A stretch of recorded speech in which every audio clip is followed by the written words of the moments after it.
Greetings and a warm hello to our viewers and listeners from all over the world. Wherever you may be, we hope you're well and welcome to this year's Sake Future Summit. I'm here at the Japan Sake and Shochu Makers Association, which I shall heretofore refer to as the JSS, and I'm with my friends and colleagues, Mr. Shuso Imada and Ms. Hiromi Iuchi.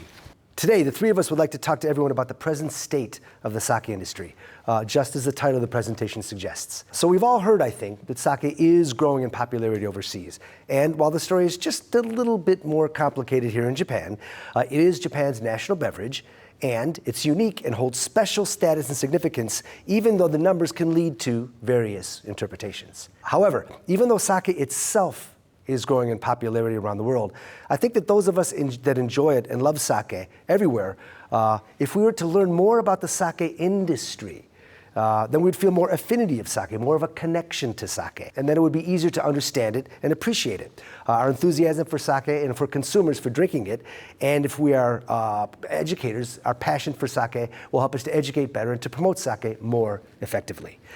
To know about the brewers that produce it, to know about the rice from which sake is made, to know about the agricultural industry that supports that rice industry, and the administrative support that drives sake. Also, how the industry and government both promote sake within Japan and overseas. When we know more about these things, I think, then our familiarity with sake grows, and it becomes easier and more enjoyable to promote it. And that's part of what we want to accomplish here today. We want everyone to feel more familiar with sake, to feel a tighter connection with sake and the sake industry. And with that in mind, we'll hear about where sake is today. We'll hear about where it's going in the future, both domestically and internationally, and from the vantage point of production, raw materials, consumption, sales, and more. In a moment, Mr. Shuso Imada will talk about the JSS Information Center, which is here in the heart of Tokyo, quite a gem of the sake world. And he'll talk about a podcast series called Sake on Air, which the JSS has graciously supported since our inception. Following that, Ms. Hiromi Iuchi will talk about JSS activities, their focus, their strategies, and the status of the overseas market around the world. That will include some key observations that have been gleaned from her extensive experience in many countries promoting sake. Then we'll go back to Shuso, who will talk about the state of the sake market here in Japan. That'll include information about domestic production, but also consumption numbers, some data on rice types that's going to be extremely interesting, and the production industry, which are deceivingly important pieces of information. He'll talk about some marketing information as well, and some burgeoning new trends in the sake industry too. Following that, the three of us will engage in what will hopefully be a lively conversation. I'll have a couple of questions for each of them about their presentations. We'll talk about a couple of more important and significant current topics in the sake world. So please relax. If it's an appropriate time of the day, get a glass of sake, and please enjoy the presentation. So with no further ado, I'd like to get started by handing the mic off, figuratively anyway, to Shuso Imada, who will talk about the JSS for a few minutes. Shuso? Okay, thank you, John, for the introduction statement. John and I have been friends for many years, and I truly respect him for his flat and objective aspect of the sake industry. And I'm so honored to have him as a facilitator today. John, Iuchi-san, and I have done a similar kind of webinar in May 2021. Today's session is a follow-up of that session. I'd like to talk about the latest issues of the sake industry in Japan, the hometown of sake, what have happened in this 1.5 years. But before starting the session, I would like to explain a bit about JSS and JSS Information Center for those who doesn't know about it. JSS, as John mentioned, stands for Japan Sake and Shochu Makers Association. It's a central organization of sake and shochu industry, founded in 1953. We have a total of 1,657 members now, which includes 1,374 sake breweries and 270 shochu distilleries. That covers more than 95% of the total number of the licensed producers. JSS have been working on the promotion of the industry, preserving the brewing technology, and the education of its historical culture. JSS Information Center, which I'm in charge of, is the PR basement of JSS, both for the professionals and the general consumers. It's a very small place, but it's located in the heart of Tokyo, very close to a major stations like Shimbashi or Toranomon. And we usually offer tasting of more than 100 items of sake and shochu, from, say, daiginjo to jukuseishu matured sake or sparkling sake for a very reasonable price. You can compare the differences between the rice varieties, regional differences, or technical differences such as Yamahai or Kimoto, or Namazake, or unpasteurized sake. So I think it's a very convenient place to experience the gateway of sake and shochu if you have 30 minutes to an hour spare time. I would also like to explain a little bit about Sake on Air. It's our podcast program. Some of the viewers today might be familiar with the show. It's the first English podcast program about sake and shochu, which we started together with Justin Potts, who was the facilitator of the first session of the Sake Future Summit last week, and John Gauntner and Christopher Pellegrini, who is the MC of the show, also helps us as a cast member. Sake on Air is downloaded in about 130 countries all over the world now. So if you have not listened or not listening to it yet, please listen to it now. So I think that's it about my introduction part. Let's move to the next section. John? Thank you, Shuso. I really want to encourage everyone to visit the JSS Information Center. As Shuso pointed out, you can taste a whole lot of sake down there, and there really is a great wealth of information, a lot of printed information in one of several languages. So you can really learn a lot about sake down there, as well as enjoy sake there as well. And also be sure to listen to Sake on Air when you get a chance. Next, I'd like to listen to Hiromi Iuchi, who will talk about sake overseas and JSS's involvement in all of that. Hiromi? Hello, everyone. My name is Hiromi Iuchi. I am in charge of the JSS Overseas PR Promotions and the senior manager of that department. And today, I will talk about these topics: the sake export stats and JSS Overseas Sake Promotion Strategies and Overseas Promotions Activities. First, I would like to show you the export amount for all alcohol beverages made in Japan. As you can see, the sake is in red, is growing, but you can see that whiskey, the blue one, is growing more. So the whiskey exceeded the sake export. And the other, like a liqueur, is growing too, and gin is coming up as well. But totally, overall, it's growing as the highest number ever. And move on to the history of sake export amount by different areas. And you can see that China, US, Hong Kong, those three countries are dominant. And these three countries combined, that reaches 73% of all sake exports. You could see the COVID-19 effect in 2020. The number went down a little bit, but it came back rather very quick. And we are very surprised for that, like the quick recovery, which is a good thing. But then still, like I know some of you are still concerned about the shipping container problems. And it's because of the lack of containers, apparently. But I hear that it's getting better. Slowly. This is the number by each country's export amount, not the quantity, but I want to talk about the amount by each country's. It shows top 17.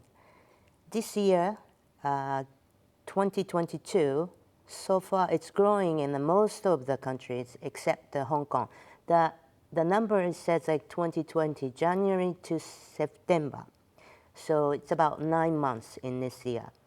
And you can see it like versus to last year, the same length, same January to September. It's most of the countries are like more than 100% or 120%, except the Hong Kong, 85%, which is very interesting. Singapore, Korea are doing well And you can see that Canada is doing very well too. So overall, the Asian countries are growing well. And France came up to the 9th place, which we are very happy about. And US total 2021 is doubled from 2020, and it's more than a triple from 2019. So EU countries, including England, is growing very well. Okay, and move on to JSS overseas promotions, marketing developing strategies. In order to expand the sake market, first we recognize these issues. There are many issues, but these are the issues that I picked two. We want to expand the distribution channel. Well, we have many importers interested in carrying sake right now, but we need to go into the wine market. Still, we can sell covering the Japanese restaurant very well, but we haven't really successful in a non-Japanese restaurant. So we need to go into the wine market. And another thing is we also need the online e-commerce channel. Wine is everywhere, but because of the e-commerce channels, but the sake is still very hard to find it in the e-commerce channel. Then another thing, which is I think this is really big problem, or no, not the problem, but the issues, but it's storage. Sake needs to be refrigerated, or need to control the temperature controlled, and which is very hard to reach right now. And then not so many people are keen on it yet. So sake being introduced as a wine, or many countries still think that they thought that it's a distilled spirits, or some idea about the sake being strong. But the sake is very fragile, and more fragile than wine, so it needed to be controlled and then stored in a refrigerated temperature. So that could be the key to expand the sake into a wider channel or the countries. And so in order to do that, these are the three things that I think we need to tackle on: raise the awareness of sake, and basic education, and it's different from the other alcohol beverages. And going into the market, distribution, and create the demand. We need to tackle these three things together. They are all connected. We work, and then it works simultaneously, as you all know. For branding Japanese sake as a category, we focus on developing relationship with influencers and professionals and wine industries.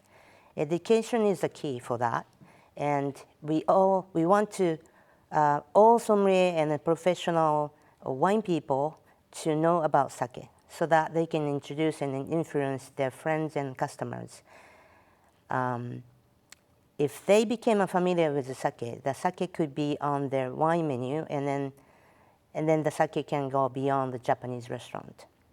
And the focus point would be on sake food pairing, just like the wine food pairing. We emphasis on that in every seminar. And for the market development, we need B2B events. Distributors and buyers need to be influenced, and we have to convince them that sake can be a selling product. For that, we go to ProWine and ProWine Düsseldorf and Shanghai, and then Vinexpo. This year, we go for both exhibit, Vinexpo Paris and then ProWine 2023. And so those wine and spirits expo to connect our members to buyers. We also cooperate with Jetro in different countries to create the business matching. And then we need to do B2C events as well. We need general consumers, especially wine drinkers, to discover sake and wanting to buy sake without being afraid. For branding and educations, one of the big projects for us is to partnership with the Sommelier Association. And we have a partnership with the France Sommelier Association, and this year we partnered with International Association, Wine Sommelier Association. For the purpose of branding Japanese sake as a category, we focus on appealing to the professionals and sommeliers, as I said. These partnerships, we have a great opportunity to meet many of the international influential sommeliers around the world. We want the sake to be recognized and then share the idea that the sake can contribute to the international gastronomy world. And then the sake can go on to the next stage. We also had many online events targeting sommelier and the professionals. And we collaborated with the sommelier, many sommelier associations. This year we became a gold partner with for the event called the Best Sommelier of the World 2023, which will be happening in Paris in February. We'll do a sake masterclass and sake pairing dinner at the gala dinner there. And another thing that we're going to be doing is a sake influencer tour. We'll bring this year we bring 5 influential people in the wine world. We'll bring them to the Nada Harima area and to introduce the sake culture and other culture, locality and other culture that it's connected with sake. So these are the other overseas projects in other areas. Asia, Oceania, Pro Wine Shanghai. And this one, it's postponed to the next year due to the COVID-19 effect in China. And we're doing sake educational classes online in China. And Singapore, we do a sake tasting session, and we are on a sake matsuri as well. And Australia, we're planning to do the 2 sake masterclass in Sydney and Melbourne. And North America, we did a food and wine gourmet event in Aspen. It was really successful. This will be the very good B2C event. And then Canada, we're doing a sake masterclass in Toronto, working with Michael Tremblay. And so these are the things that we're trying to do. So I would like to take this opportunity to introduce the JSS Support Desk 2022. So this year, we added like Shin-O as Singapore, and we have UK, Rie Yoshitake, and US, Italy, Marco Masalot, and Asia and Hong Kong, Mickey Chan, and US, Canada, Michael Tremblay, and China, and Fang Ho, and Ding Ru, and Spain, Miwa Nakamura. And we have other 6 areas, the Honkaku Shochu and Awamori desk as well. And I also want to introduce the JSS Global site. We renewed it in April 2021. And there you can go, you can find lots of basic idea and professional about the sake. And Sakagura search, we put so much effort on this page as well. You could find the particular Sakagura here. And then the fact that this year, this one is new to us. We're introducing the numbers like rise in export stats. Lastly, YouTube channel and SNS. We're doing YouTube Japan Sake Official, and we did many online events and webinars. We put everything on YouTube and Instagram, so please go there and take a look. And if you're doing Facebook and Instagram, please connect with us. And that's about it. Thank you very much. Thank you very much, Hiromi. Due in large part to your efforts and the efforts of everyone here at the JSS, the sake growth around the world continues to thrive. I think we can expect that to continue thanks to your support and your efforts. So let's hope some of that filters back here to Japan relatively soon, too. And again, there's so much great information on the website. I learned a lot just listening to her presentation.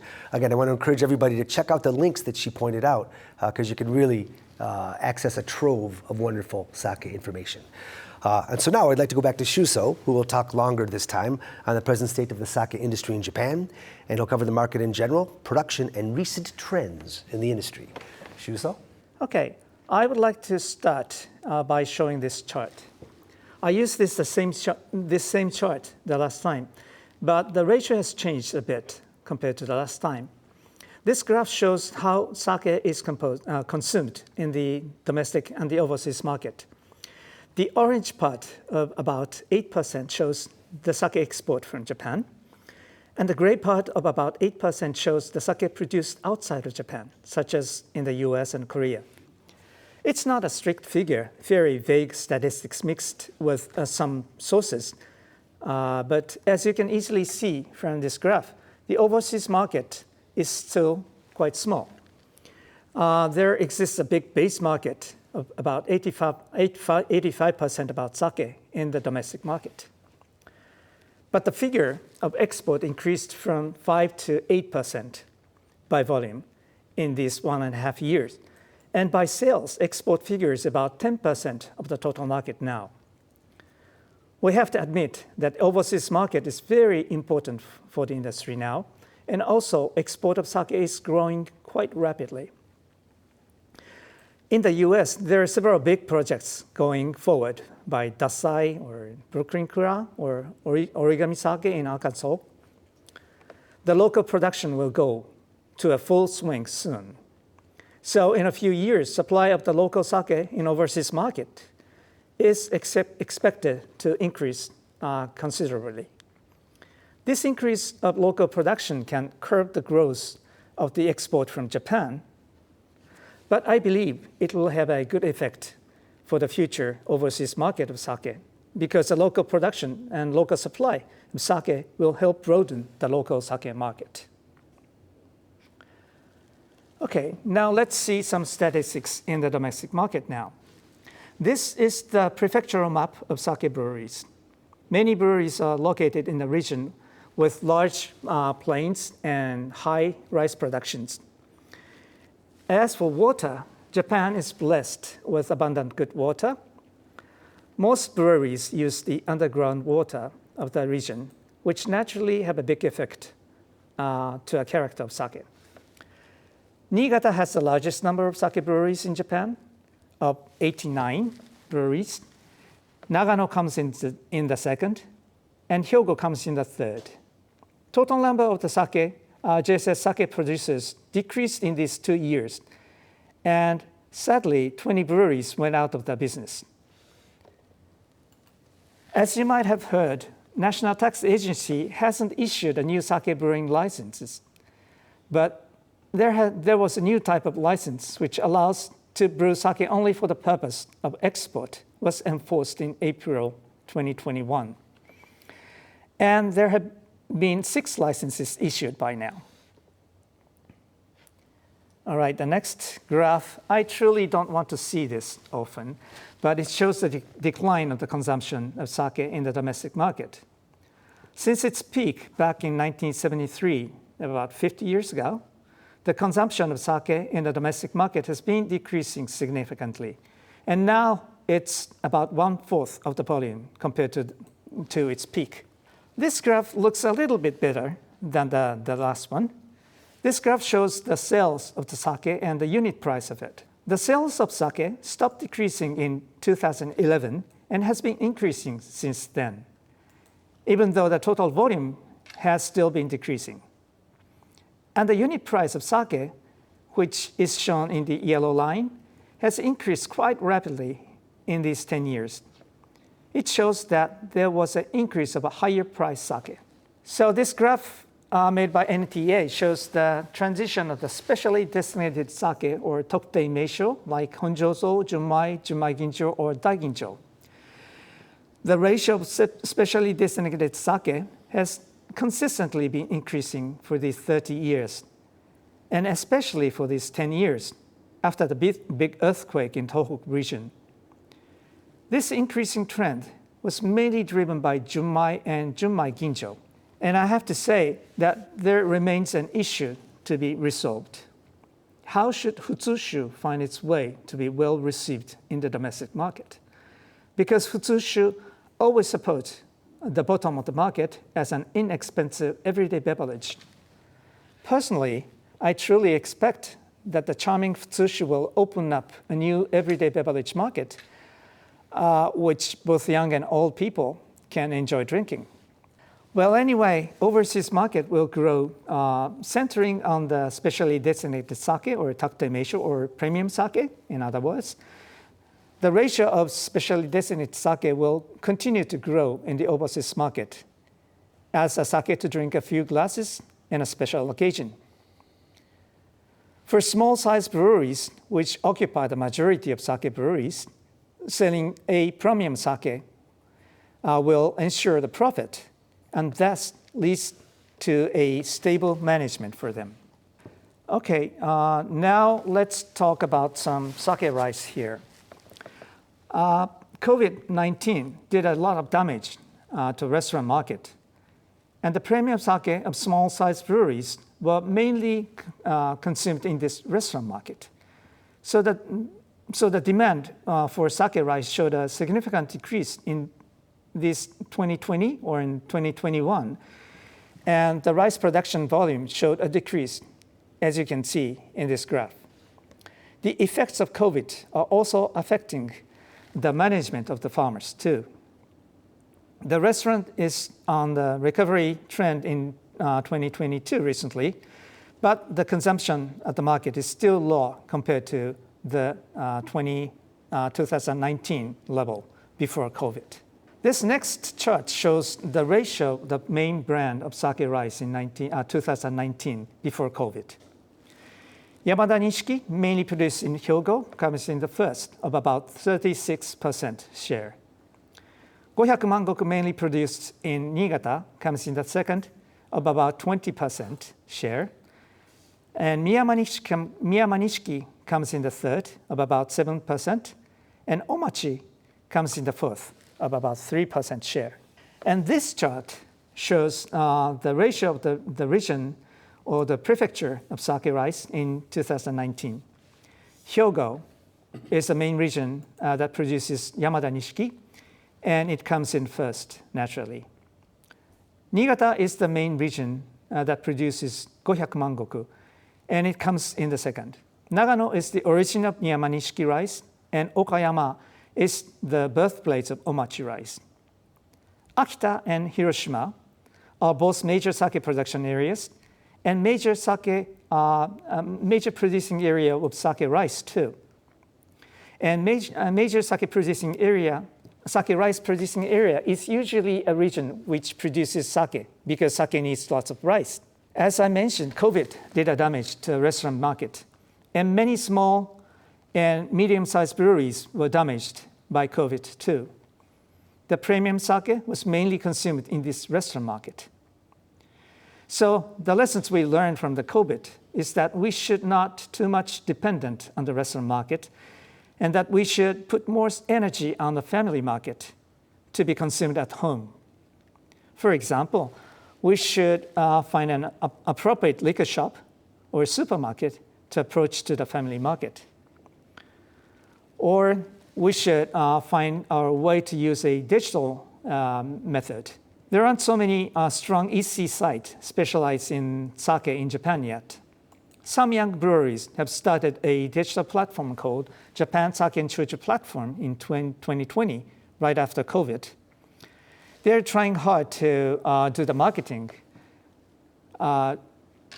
making use of the digital platform. I expect their challenge will meet the expectations of the consumers. And also, the climate change does an effect to the production of the sake rice in Japan. It's said that the quality of sake rice produced in the southern region of Japan tend to suffer a high temperature injury which makes rice hard to dissolve, and that end up in spoiling the richness of sake. The main region of Yamada Nishiki has been Hyogo, as I told, and it's been said that it's impossible to grow Yamada Nishiki in the northern part of Japan. But now Yamada Nishiki is grown in the northern region of Japan, and actually there was a project to make Yamada Nishiki sake by the six breweries in Hokkaido using Yamada Nishiki from Hokkaido. Okay, this graph shows the transition of the ratio of seasonal toji, employee toji, and family toji. We go to some production side. As you know, sake has traditionally been made by a technician called toji. In many cases, there are farmers, and they come to the breweries to brew sake for about 6 months during their farming off-season after the harvest. It was a very convenient and rational schedule for the rice farmers to use their farming off-season. But as the younger generation prefer working at office and don't want to succeed the farm, farmers are getting older, and so are the tojis. It becomes harder for the old tojis to do the labor-intensive work for 6 months without any holiday. And so brewery needs to produce sake by their own employees, but it costs the breweries more to employ people for a full year compared to use seasonal toji. So there appeared some owners or son of the owners who works on the front line of the brewing to brew sake by themselves. Of course, you shouldn't see the only negative aspect of the phenomena. There are many sons of the owners who had a gut to challenge to make something new. I think this change of the production system has resulted in the diversity of sake that affects the consumers around the world. Okay, let's go to the trend of the market now. I often had a question from many people, how to choose sake.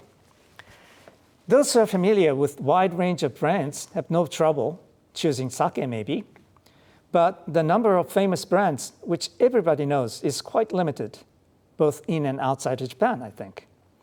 They have to choose sake only by the label design and the price.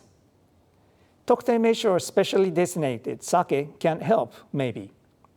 But Tokutei Meisho is a standard to show how much you polish the rice to brew sake, and not the difference of the flavor or the richness of sake.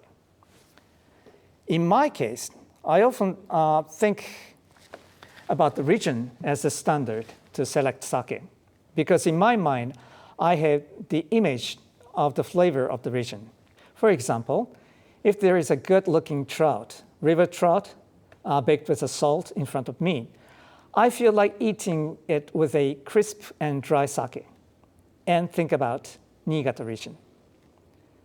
If there is a good flounder or snapper, carpaccio, with a sliced onion and a balsamic vinegar, I would choose a light and savory Miyagi sake, or as well savory sake from Mie. So GI stands for geographical indication. GI guarantees the sake's production area and its unique flavor and taste. There are 13 sake GIs and 4 Shochu GIs in Japan so far. There are many other regions who are preparing GI certification now. So it won't be too long before people start to choose sake by its region, I hope. For many years, the price of sake has been controlled by the government. Sake was a commodity product, and the price was basically the same all over Japan. In 1992, former system to control the price was abolished, and that has broadened the diversity of sake. Tokutei Meisho, specially designated sake, grabbed a new layer of consumers, and it helped create an intermediate market, which is a little bit higher than the low-price sake. And now there are several significant challenges to create that luxury market. Commercializing matured sake is one of them. Sake that matured for years shows a very unique character, like matured sherry or Madeira. And that can be a value. Toki Sake Association, which implies matured sake, was established in 2019 by 7 breweries. And they're trying to establish a universal standard for matured sake, add value to it, and promote them. I wish them good luck. A very authentic sparkling type of sake made with a method very similar to champagne method is another trial. Our Sake Association was established in 2016 and now has 28 members breweries. They set up a strict standard to be called by its name and try to make a higher quality sparkling sake that can be fully enjoyed as its taste as well as its visual appearances. A very popular brewery in Fukui Prefecture recently opened a very gorgeous equipment, which includes a restaurant, tasting space, and shops for very wealthy consumers. I haven't visited it yet, but the people who visited it said that they were totally overwhelmed by it. It looks very gorgeous. And here comes Iwa, world-famous ex-brewmasters of the Champagne House in France came to Japan to build a new sake brewery. He's trying to create an one and only high-quality taste by blending number of sake with a technique he has long been practicing in his Champagne House. He asked Kengo Kuma, the world-famous architect, to build his building, and he asked the former chief designer of Apple to design the packages to make very premium sake. All right, let's talk about some organic Nihonshu or organic sake. Natural wine or bio wine has been very popular all over the world, but for sake, there's not been a big trend of organic sake so far. I wonder why. One reason might be that sake is basically a very natural product. It uses a natural water and uses almost no additives such as sulfur. For promoting sake export, the government recently revised the organic labeling standard and trying to promote equivalent negotiations for organic certifications with other countries. I think that helps the bio sake market outside of Japan. Well, the bottle is the major package for sake for many years, but there have been many other packages appearing in the market now. Looks a little strange to me, but pouch container is very light and good for sake quality because sake doesn't touch the oxygen if you use it. Small can of sake can be lighter and fashionable, as you can change the labels. And bag-in-box style can be lighter, good for sake quality as well, and save the space too. Also, enjoying sake by various style is fine too. In summer, in JSS Information Center, we offered a sake seltzer at JSS. Sake seltzer is the mixture of sake with a elderflower tonic water and a mint leaf. It was very popular among the visitors to drink in a summer heat.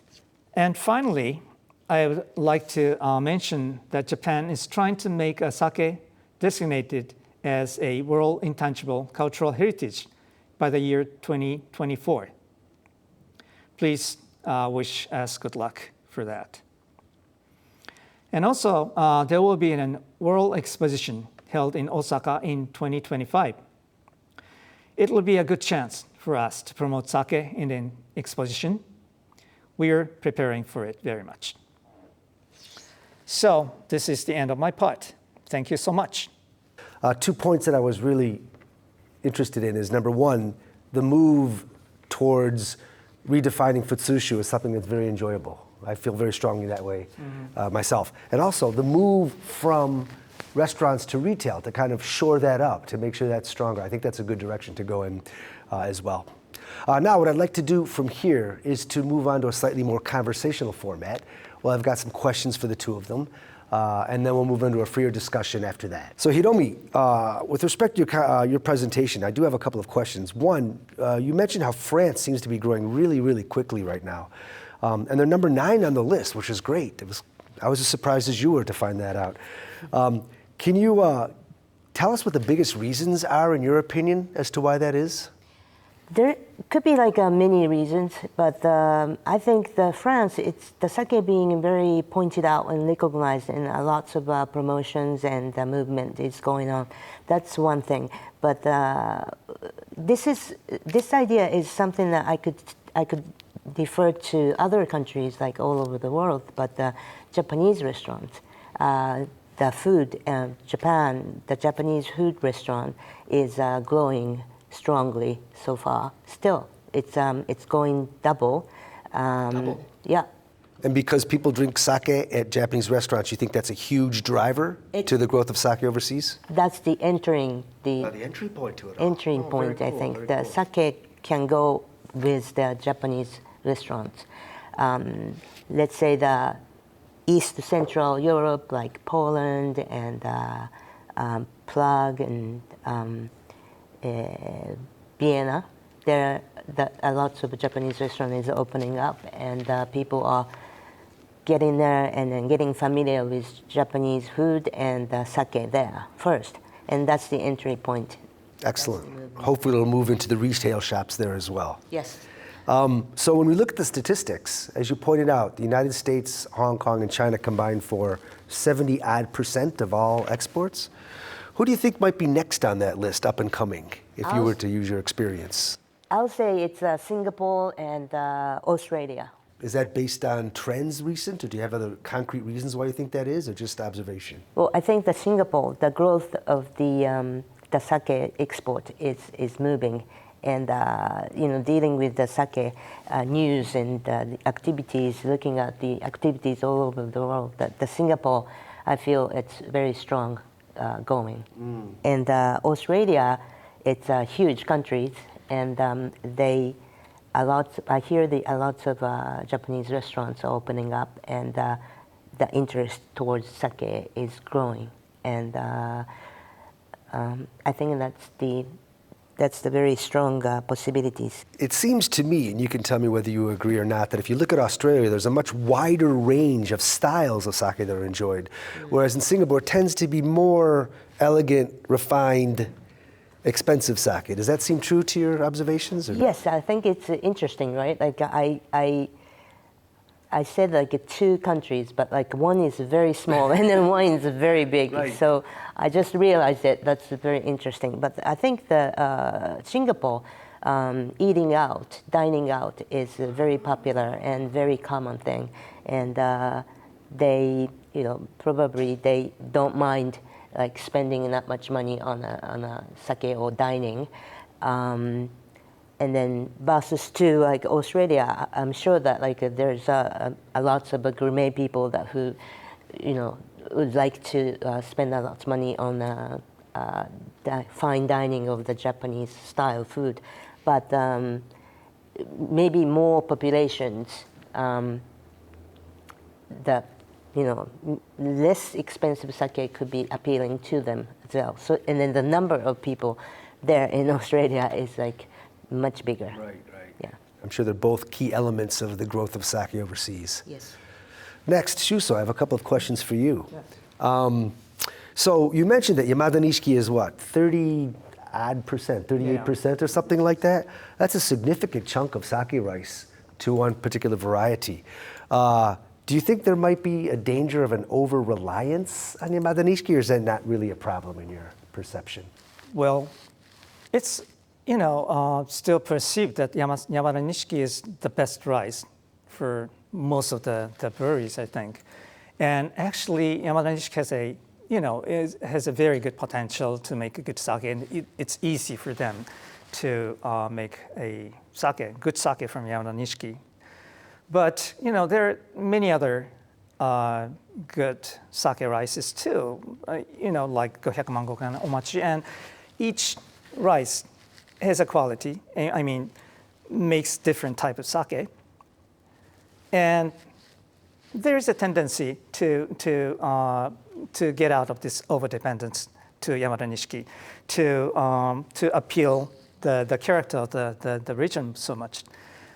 And there have been many new sake rices developed in each region, I think, in these several years, and still continuing to develop new species, I think. So, there are so many sake rices now that I can't remember all of them, all of the name of them. It's hard. Thank God we don't need to. in 10 years ago, about 10 years ago, it's really easy, for us to speak about the character of each sake rice, but it's really difficult now because there are so many of it. Right. And it's one reason is because they're trying to, get a GI, geographical indication certificate. They want to have the character of the region, so they don't want to, they don't want to say that they're dependent on Yamada Nishiki in Yamagata or other prefectures. Does that mean that there's more of an effort to use local rice in the various prefectures? True. That's true. That's also good for the local agricultural economy, I think so. Isn't it? Yeah, that's probably a very good direction, a very good movement. Mm-hmm. You also mentioned natural sake, and I guess it holds decent potential, in my opinion. Not huge, but decent. And really, there's only one or two. So I think there's about 10 breweries doing certified organic sake. Is that about right? Yeah, it's said, but it's not counted. It's not counted. Really. It's not official. Mm-hmm. But there's really very few that are doing totally natural sake, aren't there? True. Maybe one or two. One or two, right? Exactly. Does JSS encourage that or support that, or you just kind of observe that and see how it goes? So far, JSS has not been doing so much about, because there are so few breweries who's doing that. That's, 10 or 20 breweries are very small numbers in the JSS members.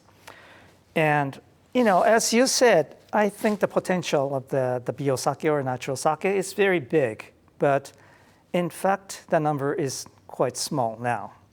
And there should be a reason for it. And one reason, I think, is that they can't put a value to it. I mean, you can't sell it higher price, so much higher prices, because you can't tell the difference between the quality of the sake and the natural sake or bio sake. That's a very interesting observation. So it's not well sold. If it takes a long time, it costs much to get a certification of bio, but if you can sell it in a higher price, it's not a profit for them. So that means that the organic market in Japan is still not grown yet compared to the Western European market, I think. So it's going to take time. But the reason why the government is changing the system of the labeling is that they see the potential in the overseas market first for bio sake, maybe. So in other words, the changes to the laws about labeling will apply to natural sake and organic sake, is that correct? Yeah. And they see the potential for that overseas, so they want to facilitate that by making the rules a bit stricter about that. Is that correct? So. That's very interesting. I would say that when you look at a bottle of sake, the cost of the rice is a significant percentage of the cost of the liquid in the bottle, right? And organic rice is, of course, much more expensive to produce, isn't it? Yeah, it's, I would say, double or triple. Double or triple. Okay. Now that's significant. So that automatically drives up the price of the sake a lot, yes, just for the fact of it that it's organic. And so we need to convince people that it's worth it, correct? That's true. We have our work cut out for us. Let's do what we can.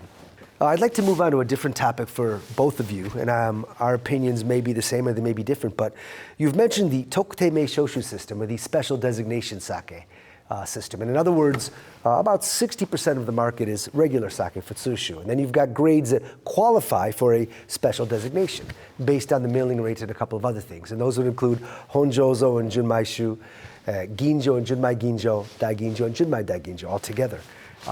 And that system, there's rumblings within the industry that it doesn't serve the brewers as much as it used to. So there's rumblings that it may change. In years it may change or it may completely be eliminated. I think, in my opinion, that consumers in Japan would be okay with that. They'd figure it out, right? Back in 1989, the rules changed once and they figured it out. So they'll figure it out again. Probably. It might take some time. I mean, even today I hear Japanese people talk about ikkyu and ikkyu, and it hasn't been around for a long, long time. So probably the tokutei shoshu words would stick around, but I think people in Japan will get used to it. However, I'm a bit concerned about the overseas market. I think that people overseas might be a bit too reliant on the classifications that are in place now. Do you have an opinion on that, Hiromi? Yes, it's a little bit complicating. It's a complicated, that's what I hear like all the time. The system itself is too complicated. Yeah, the name and the system, and that's what I hear all the time from like my age in staying in the United States and doing importing. But my opinion is like, let it being complicated. Tough love. Tough love, yes. You know, that we want the sake to be, I mean, like easy to understand, but at the same time, we want the sake to make sure that the sake is correctly understood. So professionals and, you know, like industry professional with like us need to fully, you know, explain it to them and, you know, educate the people to get to the level to understand and love. And at the same time, it doesn't really matter that class system is. That's true. That's true. The taste is what is important. I agree with that. I would also add that I think a lot of people all over the world have learned the special words for wine and things like that, right? So yeah, tough love. They can put the time in to learn the Japanese terms as well. Shuso, do you have an opinion on that? Well, I think tokutei Asia has played an important role for the consumers to choose as a standard to choose sake of their preference. So there has been many discussions about that, but there is no reason to eliminate the system itself, I think. But you know, as I told in my presentation, it's only the difference of the polishing ratio, actually, or the adding alcohol or not, you know. So it doesn't really show the quality of sake or the taste of sake, truly. So I think we need some other standard equally used as tokutei Asia. Not eliminate, but add some other standards would be nice. And maybe some, you know, competitions result can be one standard, like Cramaster or IWC, or maybe the journalists' evaluation, like Robert Parker's point, can be some standard. So what I want to say is they need some more ways to choose sake, not only by the polishing ratio. Right. To me, the challenge with that thing is, though, nothing's really objective. It's all subjective, right? I mean, if you have a bunch of judges doing something, it's the quality of your judges or what your judges prefer is going to affect the results. I mean, even with the National New Sake competition, they're all very well trained tasters, but they're looking for one particular type of sake, right? Yeah. And so if we were to say, well, what this journalist said or what that journalist says, that's cool, except that it would be affected, I think, by that particular judge's opinion, and that's risky. Do I have any better ideas? No, I don't. But I see the drawbacks of that. Both subjective and objective. Yeah, that is true. I think. That is true. That is true. And I very strongly agree there's an over-reliance on the seimai-buai, the milling rate. People just sometimes look for that, or they just look for ginjo or daiginjo, or they don't go beyond that. Certainly I'm guilty of promoting that myself because it does make sake easily understandable at the beginning, but you've got to wean yourself off of that. Well, we teach them wrong, but to the point that we have to correct it. Right. Then we get to the point now, or like 5 years ago, we reached the point that need to be corrected, but we haven't done it. So we should start doing that. Yeah, whenever I talk about it, I always end by saying, look, this is just one system. If you like it, that's all you need to know, right? And on top of that, you need to move away from these rules once you understand about sake and just seek sake that you know and enjoy.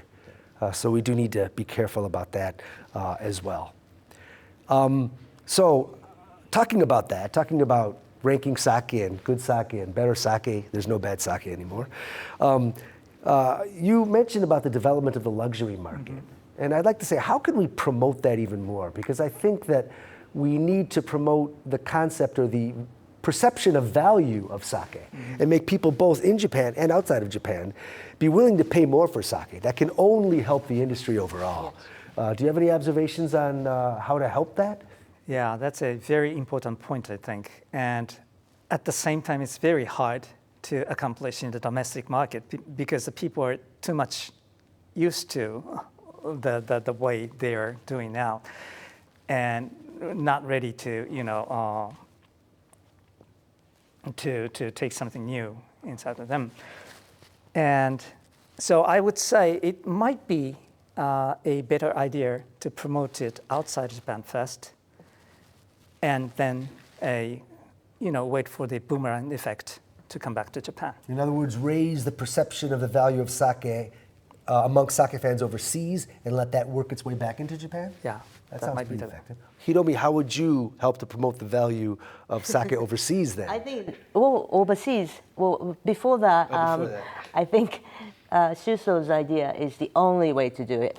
Oh, really? Oh. That's what I think. But and then overseas, it's already expensive.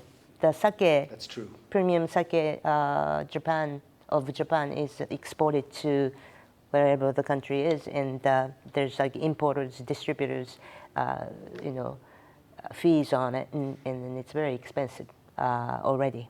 And they're going very well, and sake is accepted as the expensive, premium drink.